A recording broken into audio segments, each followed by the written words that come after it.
In the last video we looked at an inline style of CSS, and this was the example we used. Style color blue, background color yellow, and that formatted this particular H1 headline.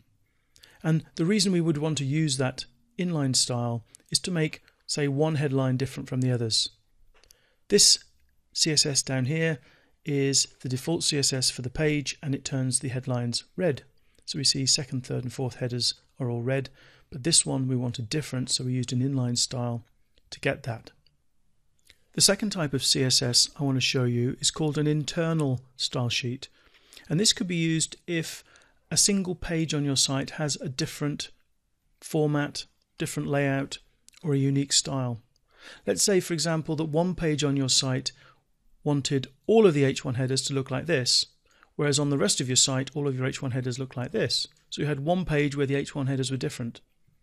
And what you could do in that situation is use an internal style. So let's just do that. Let's get rid of our inline style there, and let's say that all of the H1 headers on this page we want blue with a yellow background. Now this style sheet is the style sheet that is used on all of the website, H1 color red. So on all the website we've got H1s as red, but on this particular page let's say we want H1 headers blue with a yellow background.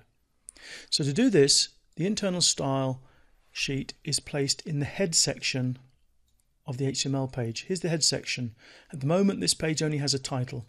So let's create a new line, and we start off the internal style with the style command, and let's just put a new line there so we can put the styles in between the style and the close style. This / style marks the end of the style sheet.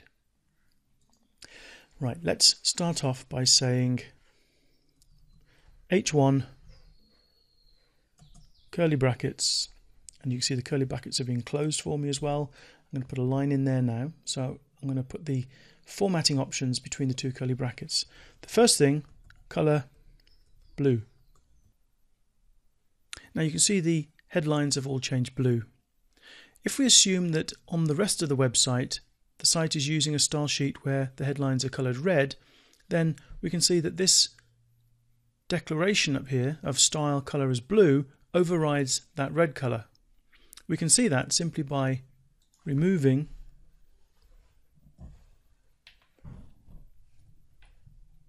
we can do that by commenting out that style colour equals blue. They all change red because for the site as a whole, using this, everything's red. We want to override it on this particular web page, then this internal style sheet is doing that. And again we can put the background color yellow, and you can see now all the H1 headers on this page have this style defined by this internal style sheet. Now it is theoretically possible that you could put the entire CSS styling for a web page in this header section, but it's not very practical, and I'll show you why. Over here I've got the style sheet of a popular WordPress plugin. This is just the style sheet. This is all the declarations in that style sheet, and you can see there's over 2,660 plus lines in that style sheet, which means if we wanted to put that style into our web page, then we'd have 2,662 lines above the code. And if I just show you that style sheet in Windows Explorer, that's the style sheet there. It's 79 kilobytes in size. Now that would automatically add 79 kilobytes of size to this web page, which will slow it down, make it slower loading, and your visitors would not stick around. The other thing to think about is that every page on your website would need the same style commands in there. And if you had a website that had 100 pages, let's suppose that you suddenly decided that instead of blue text, you wanted black text for your headers. That would mean you have to go into all 100 pages on your site and change blue to black. And that's for a simple change. So trying to manage style sheets that are internal style sheets like this are a bit of a nightmare. So it doesn't really make sense to use this internal style sheet unless you really have to. And in fact, I don't think I've ever used it, because you can always use the third option that we're going to explore next, which is the external style sheet. So let's have a look at the external style sheet in the next video.